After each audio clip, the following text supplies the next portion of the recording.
بسم اللہ الرحمن الرحیم۔ حرمت علیکم المیتۃ والدم ولحم الخنزیر وما اہل لغیر اللہ بہ۔ عزیز المسلمات، میں جانوروں کے ذبح کے متعلق عرض کروں گا کہ جانور جو ہے کس طرح ذبح کیا جاتا ہے، حرام حلال وغیرہ کی معلومات بھی آپ کی خدمت میں عرض کروں گا۔ اللہ تبارک و تعالیٰ فرماتا ہے تم پر حرام ہے مردار اور خون اور سور کا گوشت جس کے ذبح میں غیر خدا کا نام پکارا گیا، اور جو گلا گھونٹنے سے مر جائے اور دب کر مرا ہو، یعنی بے دھار کی چیز ہے مرا ہو، جو گر کر مرا ہو، اور جس کو کسی جانور نے سینگ مارا ہو، اور جس کو درندے نے کچھ کھا لیا ہو مگر وہ جنہیں تم ذبح کر لو، اور جو کسی تھان پر ذبح کیا گیا ہو۔ اور تیروں سے تقدیر کو معلوم کرنا، تیروں سے تقدیر کو معلوم کرنا یہ گناہ کا کام ہے۔ اور فرماتا اللہ تبارک و تعالیٰ الیوم احل لکم الطیبات وطعام الذین اوتوا الکتاب، مکمل آج تمہارے لیے پاک چیزیں حلال ہوئیں اور کتابیوں کا کھانا ذبیحہ یعنی تمہارے لیے حلال ہے، اور تمہارا کھانا اور ان کے لیے حلال ہے۔ اللہ تبارک و تعالیٰ فرماتا ہے فَكُولُوا مِمَّا ذُكِرَ اسْمُ اللَّهِ عَلَيْهِ ان کنتم بآیاتہ مؤمنین۔ اللہ تبارک و تعالیٰ فرماتا ہے 8ویں بارے میں کھاؤ اس میں سے جس پر اللہ کا نام لیا گیا، اگر تم اس کی آیتوں پر ایمان رکھتے ہو اور تمہیں کیا ہوا کہ اس میں سے نہ کھاؤ جس پر اللہ تبارک و تعالیٰ کا نام لیا گیا، اور اسے تم مفصل بیان کر دیا جو کچھ تم پر حرام ہے مگر جب تم اس کی طرف مجبور ہو۔ اللہ تبارک و تعالیٰ فرماتا ہے وَلَا تَأْكُلُوا مِمَّا لَمْ يُذْكَرِ اسْمُ اللَّهِ عَلَيْهِ وَإِنَّهُ لَفِسْقٌ۔ پارہ 8 اس میں اللہ تبارک و تعالیٰ نے فرمایا اور اسے نہ کھاؤ جس پر اللہ کا نام نہیں لیا گیا، اور وہ بے شک حکم عدولی ہے۔ حضرت مولا علی رضی اللہ تعالیٰ عنہ صحیح مسلم میں حدیث موجود ہے، رسول اللہ صلی اللہ علیہ وآلہ وسلم نے ارشاد مبارک فرمایا، حضرت علی رضی اللہ تعالیٰ عنہ میرے آقا کریم صلی اللہ علیہ وسلم نے آپ لوگوں کو کوئی خاص بات ایسی بتائی ہے جو عام لوگوں کو نہ بتائی ہو؟ یہ فرمایا کہ نہیں مگر صرف وہ باتیں جو میری تلوار کے میان میں۔ حضرت علی نے فرمایا، پھر میان میں سے حضرت علی نے ایک پرچہ نکالا جس میں یہ تھا کہ اللہ کی لعنت اس پر جو غیر خدا کے نام پر ذبح کرے، اور اللہ کی لعنت اس پر جو زمین کی مینٹ بدل دے، جیسا کہ بعض کاشتکار کرتے ہیں کہ کھیت کی مینٹ جگہ سے ہٹا دیتے ہیں، اور اللہ کی لعنت اس پر جو اپنے باپ پر لعنت کرے، اور اللہ کی لعنت اس پر جو بد مذہب ہو کر بد مذہب کو پناہ دے۔ صحیح بخاری مسلم میں حدیث موجود ہے، رافع بن خدیج رضی اللہ تعالیٰ عنہ نے مروی ہے کہ کہتے ہیں کہ میں نے عرض کیا یا رسول اللہ صلی اللہ علیہ وسلم ہمیں کل دشمن سے لڑنا ہے اور ہمارے پاس چھری نہیں ہے، کیا ہم کھپچی سے ذبح کر سکتے ہیں؟ فرمایا جو چیز خون بہا دے اور اللہ کا نام لیا گیا ہو اسے کھاؤ، سوا دانت اور ناخن کے جو جدا ہو۔ اور اسے میں بتاتا ہوں، اور دانت تو ہڈی جو ہے ہڈی ہے، اور ناخن حبشیوں کی چھری ہے۔ اور غنیمت میں ہم کو اونٹ اور بکریاں ملی تھی، اور ان میں سے ایک اونٹ بھاگ گیا، ایک شخص نے اسے تیر مار کر گرا دیا۔ رسول اللہ صلی اللہ علیہ وسلم نے ارشاد مبارک فرمایا ان اونٹوں میں بعض اونٹ وحشی ہیں، وحشی جانوروں کی طرح ہو جاتے ہیں، جب تم ان پر قابو نہ ملے تو اس کے ساتھ یہی کرو۔ صحیح بخاری شریف میں حدیث موجود ہے، کعب بن مالک رضی اللہ تعالیٰ عنہ سے مروی ہے کہ ان کی بکریاں صلاح و مدینہ منورہ میں ایک پہاڑی کا نام ہے چرتی تھی۔ لونڈی جو بکریاں چراتی تھی اس نے دیکھا کہ ایک بکری مرنا چاہتی ہے، اس نے پتھر توڑ کر اس سے ذبح کر دیا، یعنی مرنے کے قابل، مرنے کے نزدیک تھی۔ انہوں نے نبی کریم صلی اللہ علیہ وسلم سے دعوت کیا، حضور نے اس سے کھانے کا حکم دے دیا۔ ابو داؤد نسائی میں حدیث موجود ہے، عدی بن حاتم رضی اللہ تعالیٰ عنہ سے روایت کی، کہتے ہیں کہ عرض کی میں نے یا رسول اللہ صلی اللہ علیہ وسلم فرمایا کسی کو شکار ملے تو اس کے پاس چھری نہ ہو تو کیا پتھر لاٹھی کپچی سے ذبح کر سکتا ہے؟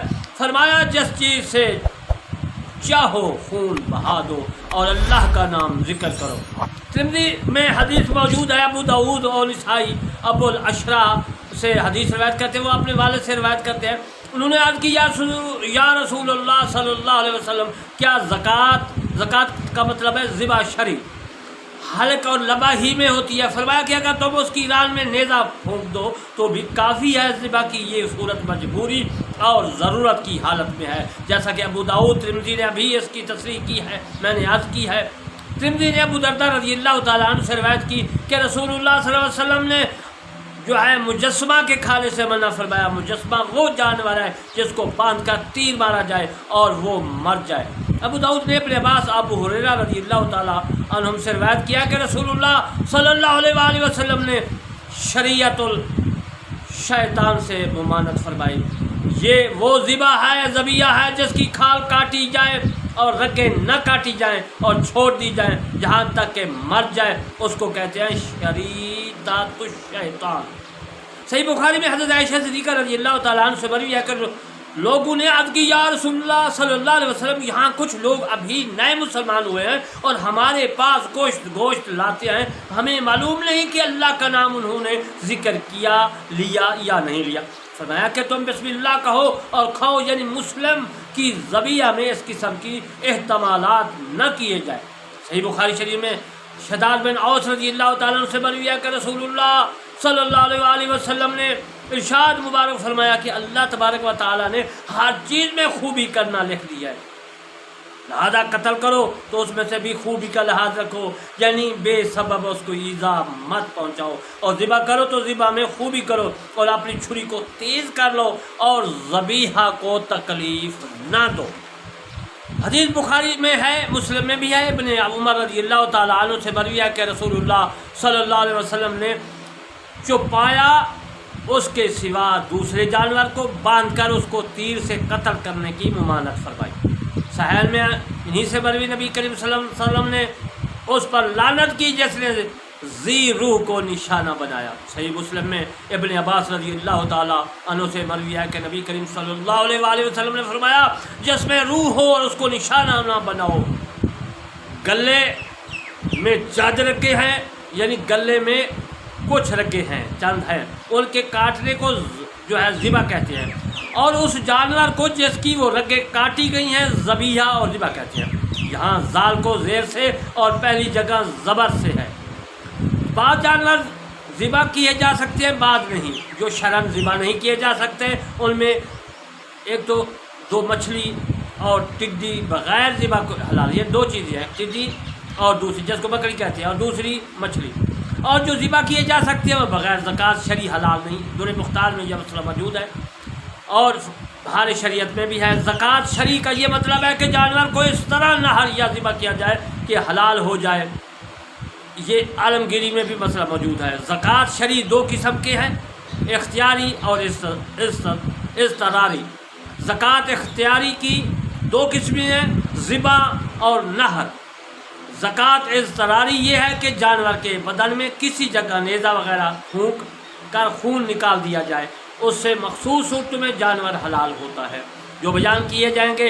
حلق کے آخری حصے میں نیزہ وغیرہ پھونک کر رگیں کاٹ دینے کو نہر کہتے ہیں۔ ذبح کی جگہ حلق اور لبا کے مابین ہے، لبا سینہ کے بالائی حصے کو کہتے ہیں، اور اونٹ کو نہر کرنا اور گائے بکری وغیرہ کو ذبح کرنا سنت ہے۔ اور اگر اس کا برعکس کیا، یعنی اونٹ کو ذبح کیا اور گائے وغیرہ کو نہر کیا، تو جانور اس صورت میں بھی حلال ہو جائے گا، مگر ایسا کرنا مکروہ ہے کہ سنت کے خلاف ہے۔ یہ مسئلہ عزیزان محترم عالمگیری میں، در مختار میں، بہار شریعت میں اور باقی کتابوں میں بھی موجود ہے۔ عوام میں یہ مشہور ہے کہ اونٹ کو 3 جگہ ذبح کیا جاتا ہے۔ اس مسئلے کو آپ نے خوب یاد رکھنا ہے، یعنی کہ مشہور بات یہ ہے کہ اونٹ کو 3 جگہ ذبح کرو، یہ بات غلط ہے، ایسا نہیں کرنا چاہیے۔ کیسا کرنا چاہیے؟ اور یوں کرنا مکروہ ہے کہ بلا فائدہ ایذا دینا ہے، یعنی 3 جگہ ذبح کرنا یہ ایذا دینے کے قابل ہے، ایسا نہیں کرنا چاہیے۔ جو رگیں ذبح میں کاٹی جاتی ہے وہ 4 ہیں۔ حلقوم یہ وہ ہے جس میں سانس آتی جاتی ہے، مری اس سے کھانا پینا اترتا ہے، یعنی کھانے والی خوراک والی نالی، اور دونوں کے اغل بغل میں اور 2 رگیں ہیں جن میں خون کی روانی ہے، ان کو جو ہے عزیزان محترم وجدین کہتے ہیں۔ یہ حدیث، یہ مسئلہ بہار شریعت در مختار عالمگیری میں بھی موجود ہے۔ پورا حلقوم ذبح کی جگہ ہے، یعنی اس کے اعلیٰ اسفل میں جگہ میں ذبح کیا جائے جانور حلال ہوگا۔ آج کل جو کہ چمڑے کا نرخ زیادہ ہے اور یہ وزن یا ناپ سے فروخت ہوتا ہے، اس لیے قصاب اس کی کوشش کرتے ہیں کہ کسی طرح چمڑے کی مقدار بڑھ جائے اور اس کے لیے یہ ترکیب کرتے ہیں کہ بہت اوپر سے ذبح کرتے ہیں۔ اور اس صورت میں ایسا بھی ہو سکتا ہے کہ یہ ذبح فوق العقدہ ہو جائے۔ اس میں علماء کا اختلاف ہے کہ جانور حلال ہوگا یا نہیں۔ اس باب میں قول فیصل یہ ہے کہ ذبح فوق العقدہ میں اگر 3 رکعت کر جائیں تو حلال جانور ہے، ورنہ حرام ہے۔ یہ مسئلہ دور مختار میں بھی ہے، رد المختار فتاوی شامی یعنی اور بہار شریعت میں بھی موجود ہے۔ علماء کا یہ اختلاف اور رگو کے کاٹنے میں احتمال دیکھتے ہوئے احتیاط ضروری ہے کہ یہ معاملہ حلت و حرمت کا ہے اور ایسے مقام پر احتیاط لازم ہوتی ہے۔ ذبح کی 4 رکوع میں سے 3 کاٹ جانا کافی ہے، یعنی اس صورت میں بھی جانور حلال ہو جائے گا۔ یہ اکثر کے لیے وہی حکم ہے جو کل کے لیے ہے، اور اگر چاروں سے ہر ایک کا اکثر حصہ کٹ جائے جب بھی حلال ہو جائے گا، اور اگر آدھی رگ کٹ گئی اور آدھی باقی رہ گئی تو حلال نہیں ہے، حرام ہے۔ یہ مسئلہ فتاوی عالمگیری اور بہار شریعت میں موجود ہے۔ ذبح سے جانور حلال ہونے کے لیے چند شرطیں ہیں، میں عرض کر دیتا ہوں۔ پہلی شرط یہ ہے کہ ذبح کرنے والا عاقل ہو، مجنون یا اتنا بچہ جو بے عقل ہو ان کا ذبح جائز نہیں ہے، اور اگر چھوٹا بچہ ذبح کو سمجھتا ہو، اس پر قدرت رکھتا ہو تو اس کا ذبیحہ حلال ہے۔ نمبر 2، ذبح کرنے والا مسلم ہو، مسلمان ہو یا کتابی ہو، مشرک اور مرتد کا ذبیحہ حرام و مرتد ہے۔ کتابی اور غیر کتابی ہو گیا تو اس کا ذبیحہ حرام ہے، اور غیر کتابی ہو گیا تو اس کا ذبیحہ حلال ہے، اور معاذ اللہ مسلمان اگر کتابی ہو گیا تو اس کا ذبیحہ بھی حرام ہے کہ یہ مرتد ہے۔ لڑکا نابالغ ایسا ہے کہ اس کے والدین میں ایک کتابی ہے اور ایک غیر کتابی، تو اس کو کتابی قرار دیا جائے گا، اس کا ذبیحہ حلال سمجھا جائے گا۔ کتابی کا ذبیحہ اس وقت حلال سمجھا جائے گا جب مسلمانوں کے سامنے ذبح کیا ہو اور یہ معلوم ہو کہ اللہ کا نام لے کر ذبح کیا ہے، اور اگر ذبح کے وقت اس نے حضرت مسیح علیہ السلام کا نام لیا اور مسلمان کے علم میں یہ بات ہے کہ تو جانور حرام ہے، اور اگر مسلمانوں کے سامنے اس نے ذبح نہیں کیا اور معلوم نہیں کیا کہ کیا پڑھ کر ذبح کیا جائے بھی حلال ہے۔ نمبر 3، اللہ عز و جل کے نام کے ساتھ ذبح کرنا۔ ذبح کرنے کے لیے وقت اللہ تعالیٰ کے ناموں میں سے کوئی نام ذکر کرے، جانور حلال ہو جائے گا۔ یہی ضروری نہیں کہ لفظ اللہ ہی زبان سے کہے، تنہا نام ہی ذکر کرے یا نام کے ساتھ صفت بھی ذکر کرے، دونوں صورتوں میں جانور حلال ہو جاتا ہے۔ مثلا اللہ اکبر، اللہ اعظم، اللہ اجل، اللہ الرحمن، اللہ الرحیم، یا صرف اللہ یا رحمان یا رحیم کہے۔ اسی طرح سبحان اللہ یا الحمدللہ یا لا الہ الا اللہ پڑھنے سے بھی جانور حلال ہو جائے گا۔ اللہ عز و جل کا نام عربی کے سوا دوسری زبان میں لیا جب بھی حلال ہو جائے گا۔ یہ عزیزان محترم فتاوی عالمگیری میں بھی موجود ہے اور فتاوی اور بہار شریعت میں بھی ہے۔ نمبر 4، خود ذبح کرنے والا اللہ عز و جل کا نام اپنی زبان سے کہے، اگر یہ خود خاموش رہا، دوسروں نے نام لیا اور اسے یاد بھی تھا، بھولا نہ تھا یعنی بھول نہیں گیا تھا، تو جانور حرام ہے۔ نمبر 5، نام الہی لینے سے ذبح جو ہے پر نام لینا مقصود ہوا، اور اگر کسی دوسرے مقصد کے لیے بسم اللہ پڑھی اور ساتھ لگے ذبح کر دیا اور اس پر بسم اللہ پڑھنا مقصود نہیں تو جانور حلال نہ ہوا۔ چھینک آئی مثلا اور اس پر الحمدللہ کہا اور جانور ذبح کر دیا، اس پر نام الہی ذکر کرنا مقصود نہ تھا بلکہ چھینک پر مقصود تھا، جانور حلال نہ ہوا، حرام ہو جائے گا۔ نمبر 6، ذبح کے وقت غیر خدا کا نام نہ لے۔ نمبر 7، جس جانور کو ذبح کیا جاتا ہے وہ وقت ذبح زندہ ہو، اگرچہ اس کی حیات کا تھوڑا ہی حصہ باقی رہ گیا ہو۔ ذبح کے بعد خون نکلنا یا جانور میں حرکت پیدا ہونا یوں ضروری ہے، اس سے اس کا زندہ ہونا معلوم ہوتا ہے۔ بکری ذبح کی اور خون نکلا مگر اس میں حرکت پیدا نہ ہوئی، اگر وہ خون ایسا ہے جیسے زندہ جانور میں ہوتا ہے، حلال ہے۔ بیمار بکری ذبح کی، صرف اس کے منہ کو حرکت ہوئی، اگر وہ حرکت یہ ہے کہ منہ کھول دیا تو حرام ہے، اور اگر اس بکری نے جانور نے بند کر دیا منہ تو حلال، اور اگر آنکھیں کھول دیں تو حرام اور بند کر لی تو حلال، اور پاؤں پھیلا دیے تو حرام اور سمیٹ لیے تو حلال۔ اور بال کھڑے نہ ہوئے تو حرام اور کھڑے ہو گئے تو حلال، یعنی اگر صحیح طور پر اس کے زندہ ہونے کا علم نہ ہو تو ان علامتوں سے کام لیا جائے گا، اور اگر زندہ ہونا یقیناً معلوم ہے تو ان چیزوں سے کا خیال نہیں کیا جائے گا، بہرحال جانور حلال سمجھا جائے گا۔ یہ فتاوی عالمگیری میں موجود ہے مسئلہ، اور بہار شریعت میں بھی ہے۔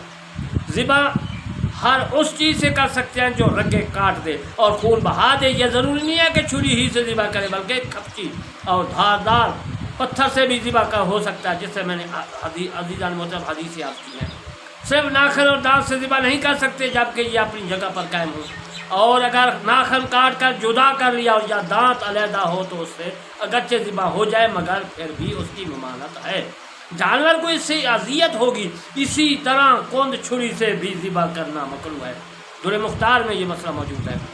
وہ سب یہ ہے کہ جانور کو لٹانے سے پہلے چھری تیز کر لیں، اور اس لٹانے کے بعد چھری تیز کرنا مکروہ ہے۔ یوں ہی جانور کو پاؤں سے پکڑ کر گھسیٹتے ہوئے مذبح کرنا جو ہے مذبح کو لے جانا بھی مکروہ ہے۔ یہ مسئلہ در مختار میں بھی ہے اور فتاوی عالمگیری میں بھی ہے اور بہار شریعت میں بھی ہے۔ اس طرح ذبح کرنا کہ چھری حرام مغز تک پہنچ جائے یا سر کٹ کر جدا ہو جائے مکروہ ہے، مگر مکروہ ذبیحہ کھایا جائے گا۔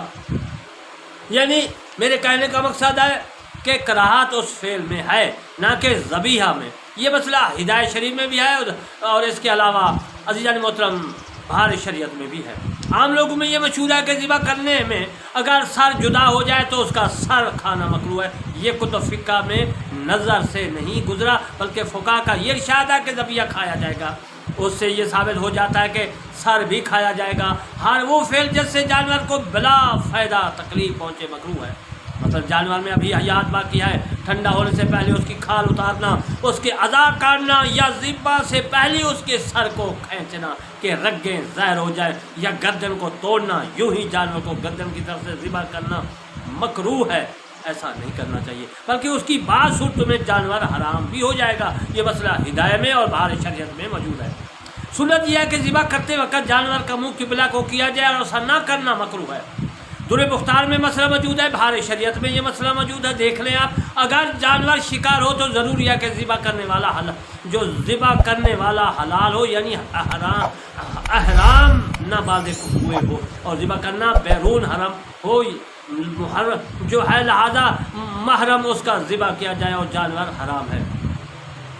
وہ حرم کا ذبح کیا ہوا جانور حرام ہے، اور حرم میں شکار کو ذبح کیا تو ذبح کرنے والا محرم ہو یا حلال، دونوں صورتوں میں جانور حرام ہے۔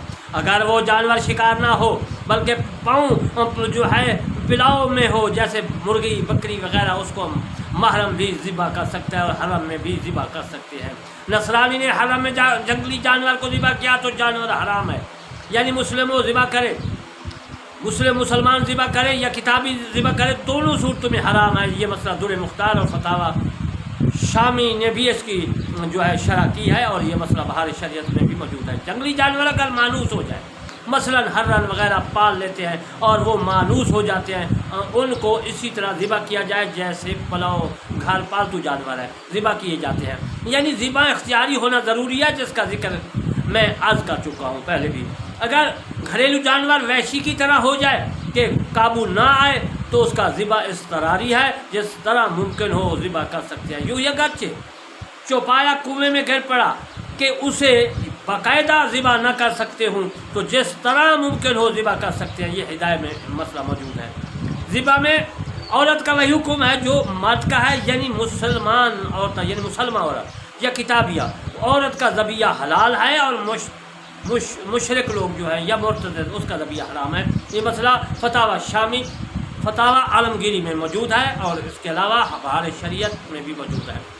گونگے کا ذبیحہ حلال ہے اگر وہ مسلمان ہو یا کتابی ہو۔ اسی طرح اکلف کا، یعنی جس کا ختنہ نہ ہوا ہو، اور ابرس یعنی سفید داغ والے کا ذبیحہ بھی حلال ہے۔ یہ مسئلہ در مختار میں بھی موجود ہے اور بہار شریعت اور عالمگیری میں موجود ہے۔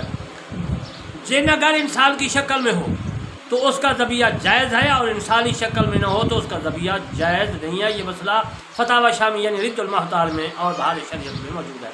مجوسی نے آتش کدہ کے لیے یا مشرک نے اپنی معبودان باطل کے لیے مسلمان سے جانور ذبح کرایا اور اسے اللہ اکبر کا نام لے کر جانور ذبح کر دیا، جانور حرام نہ ہوا، مگر مسلمان کو ایسا کرنا جو ہے نہیں چاہیے، مکروہ ہے۔ عالمگیری میں یہ مسئلہ موجود ہے۔ مسلمان نے جانور ذبح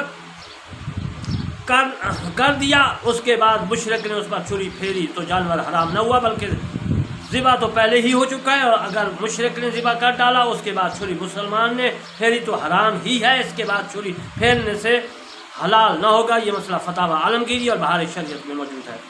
ذبح کرنے میں قصد بسم اللہ نہ کہی جانور حرام ہے، اور بھول کر ایسا ہوا جیسا کہ بعض جو ہے مرتبہ شکار کے ذبح میں جلدی ہو جاتی ہے اور جلدی میں بسم اللہ کہنا بھول جاتا ہے، اس صورت میں جانور حلال ہے۔ یہ مسئلہ ہدایہ اور بہار شریعت میں موجود ہے۔ ذبح کرنے کے وقت بسم اللہ کے ساتھ غیر خدا کا نام بھی لیا، اس کی دو صورتیں، اگر بغیر عطف ذکر کیا، مثلا یوں کہا کہ بسم اللہ محمد رسول اللہ یا بسم اللہ تقبل من فلاں، ایسا کرنا مکروہ ہے، مگر جانور حرام نہیں ہوگا۔ اگر عطف کے ساتھ دوسرے کا نام ذکر کیا، مثلا یوں کہا کہ بسم اللہ اسم فلاں، اس صورت میں جانور حرام ہے کہ جانور غیر خدا کے نام پر ذبح ہوا۔ تیسری صورت یہ ہے کہ ذبح سے پہلے، مثلا جانور کو لٹانے سے پہلے اس نے کسی کا نام لیا یا ذبح کرنے کے بعد نام لیا تو اس میں حرج نہیں ہے۔ جس طرح قربانی اور عقیقہ میں جو دعائیں پڑھی جاتی ہیں اور قربانی میں ان لوگوں کے نام لیے جاتے ہیں جن کی طرف سے قربانی ہے، اور حضور صلی اللہ علیہ وسلم اور حضرت سیدنا ابراہیم علیہ السلام کے نام بھی لیے جاتے ہیں، یہ مسئلہ ہدایہ میں لکھا ہے اور فتاوی ان فتاووں میں بھی موجود ہے، اور ان کے علاوہ بہار شریعت میں بھی ہے۔ یہاں سے معلوم ہوا کہ اہل لغیر اللہ جو حرام ہے، اس کا مطلب یہ ہے کہ ذبح کے وقت جب غیر خدا کا نام اس طرح لیا جائے گا کہ اس وقت حرام ہوگا، اور جو عزیزان محترم ایسے لوگ کہتے ہیں کہ آگے پیچھے جب کبھی غیر خدا کا نام دیا جائے تو حرام ہو جاتا ہے، بلکہ یہ لوگ مطلقاً ہر چیز کو حرام کہتے ہیں جس پر غیر خدا کا نام لیا جائے، ان کا یہ قول غلط ہے اور باطل محض ہے۔ اگر ایسا ہوا تو سب ہی چیزیں حرام ہو جائیں گی، کھانے پینے اور استعمال کی سب چیزوں پر لوگوں کے نام دیے جاتے ہیں، اور ان سب کو حرام قرار دینا شریعت پر افتراء اور مسلم کو زبردستی حرام کا مرتکب بنانا ہے۔ عزیزان محترم، معلوم ہوا کہ بعض مسلمان گائے بکرا مرغا اور جو اس لیے پالتے ہیں کہ ان کو ذبح کر کے کھانا پکوا کر کسی ولی اللہ کی روح کو اصالِ ثواب کیا جائے گا، یہ جائز ہے، اور جانور بھی حلال ہے، اس کا ما اہل بہ لغیر اللہ میں داخل کرنا جہالت ہے، کیونکہ مسلمانوں کے متعلق یہ خیال کرنا کہ اس نے تقرب الی غیر اللہ کی نیت کی ہٹ دھرمی اور سخت بدگمانی ہے۔ مسلم ہرگز ایسا خیال نہیں رکھتا۔ عقیقہ اور ولیمہ اور ختنہ وغیرہ کی تقریبوں میں جس طرح جانور کو ذبح کرتے ہیں اور بعض مرتبہ پہلے ہی سے متعین کر لیتے ہیں فلاں موقع اور فلاں کام کے لیے ذبح کیا جائے گا، جس طرح یہ حرام نہیں وہ بھی حرام نہیں ہے۔ بسم اللہ کے ہے کو ظاہر کرنا چاہیے، اگر ظاہر نہ کی، جیسا کہ بعض عوام اس کا تلفظ اس طرح کرتے ہیں کہ ہے ظاہر نہیں ہوتی اور مقصود اللہ کا نام ذکر کرنا ہے تو جانور حلال ہے، اگر یہ مقصود نہ ہو، ہے کو چھوڑنا ہی مقصود ہو تو حلال نہیں ہوگا۔ یہ مسئلہ فتاوی شامی یعنی رد المحتار اور بہار شریعت میں موجود ہے۔ مہذب یہ ہے کہ ذبح کے وقت بسم اللہ اللہ اکبر کہے، بسم اللہ اللہ اکبر، یاد رکھنا ہے مسئلہ ذبح کے وقت چھری چلاتے وقت، یعنی بسم اللہ اللہ اکبر کے درمیان واو نہ لائے، اور اگر بسم اللہ واللہ اکبر واو کے ساتھ کیا تو جانور اس صورت میں بھی حلال ہوگا، مگر بعض علماء اس طرح کہنے کو مکروہ فرماتے ہیں۔ یہ مسئلہ دور مختار میں موجود ہے۔ بسم اللہ کسی دوسرے مقصد سے پڑھی اور جانور کو ذبح کر دیا تو جانور حلال نہیں، اور اگر زبان سے بسم اللہ کہی اور دل میں یہ نیت حاضر نہیں جانور ذبح کرنے کے لیے بسم اللہ کہتا ہوں تو جانور حلال ہے۔ یہ مسئلہ دور مختار میں موجود ہے۔ ذبح اختیاری میں شرط یہ ہے کہ ذبح کرنے والا ذبح کے وقت مسلمان بسم اللہ پڑھے، اور یہاں مذبوحہ بسم اللہ پڑھی جاتی ہے، اور اس کے بعد یعنی جس جانور کو ذبح کرنے کے لیے بسم اللہ پڑھی اس کو ذبح کر سکتے ہیں۔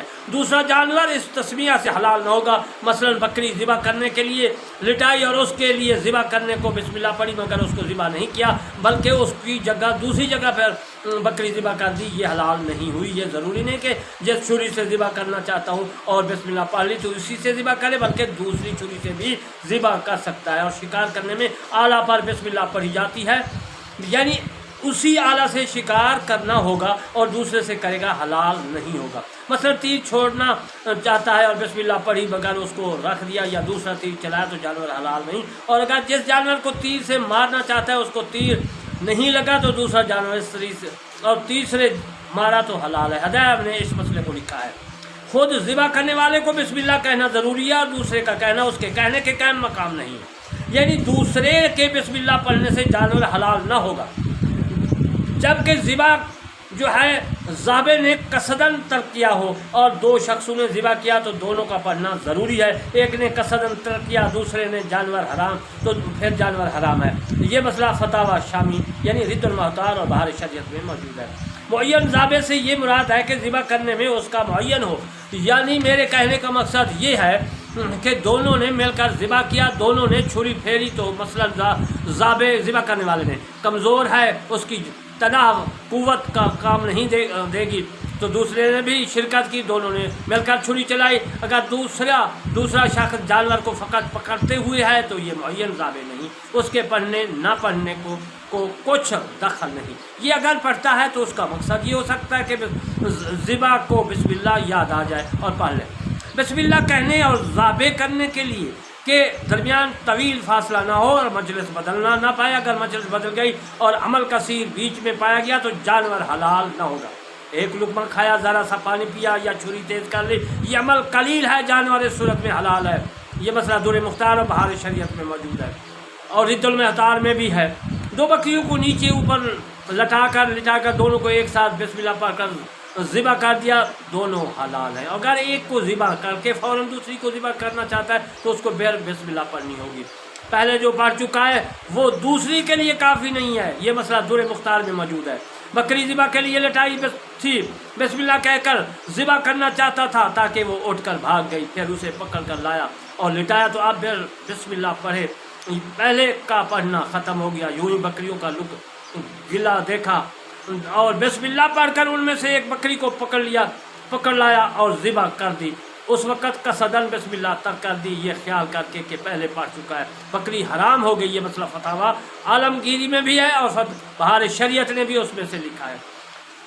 پلاؤ یعنی پالتو جانور اگر بھاگ جائے اور پکڑنے میں نہ آئے تو اس کے لیے ذبح اضطراری ہے، یعنی تیر یا نیزہ وغیرہ سے باہنیت ذبح بسم اللہ پڑھ کر ماریں، اور اس کے لیے گردن میں ہی ذبح کرنا ضروری نہیں بلکہ جس جگہ بھی زخمی کر دیا جائے کافی ہے۔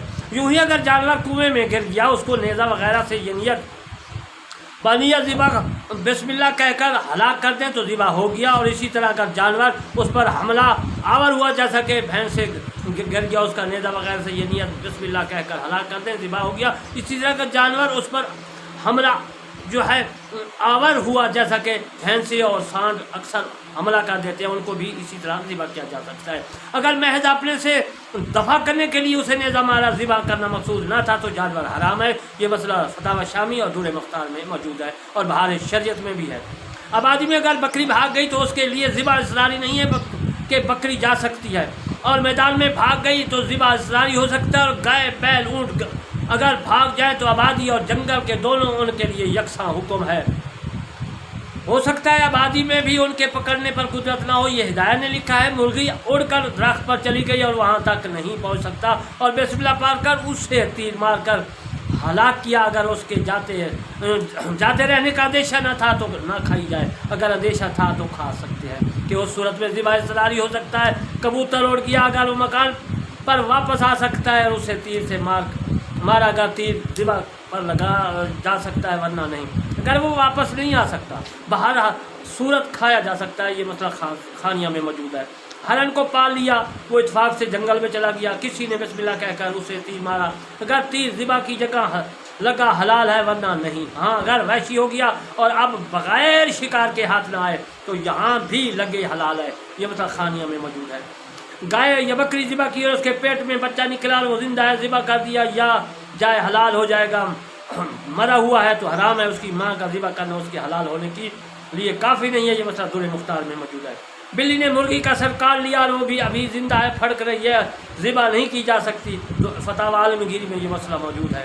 جانور کو دل میں ذبح کرنا بہتر ہے، اور مصحف یہ ہے کہ ذبح سے پہلے چھری تیز کر لیں، اور کند چھری یا ایسی چیزوں سے ذبح کرنے سے بچے جس سے جانور کو اذا ہو، ایسا نہیں کرنا چاہیے۔ عزیزان محترم، یہ مسئلے فتاوی عالمگیری میں موجود ہے۔ میں نے یہ مسئلے تمام جو ہے فقہ کی بہار شریعت، عالمگیری اور باقی جو ہے کتابوں سے آپ کو عرض کی ہیں۔ اور میرا چینل جو ہے کرمانی ٹی وی، اس میں تفسیر قرآن مجید فرقان حمید کی لکھ رہا ہوں، آپ اس کو سبسکرائب کریں، پڑھیں، سنیں، اس میں لوگوں تک جو ہے پہنچائیں تاکہ آپ کو بھی ثواب ہو مجھے۔ اور کرمانی ٹی وی 3 اور 1، اس میں عزیزان محترم میں نے فقہاء کرام کے مسائل، نماز، روزہ، حج، ذبح اور قربانی کے اور باقی مسائل عرض کر رہا ہوں، تو آپ ان کو بھی سبسکرائب کریں۔ میں دعا کرتا ہوں اللہ تبارک و تعالی ہم تمام مسلمانوں کو قرآن مجید فرقان حمید پر پورا عمل کرنے کی توفیق عطا فرمائے۔ آمین ثم آمین، وما علینا الا البلاغ المبین۔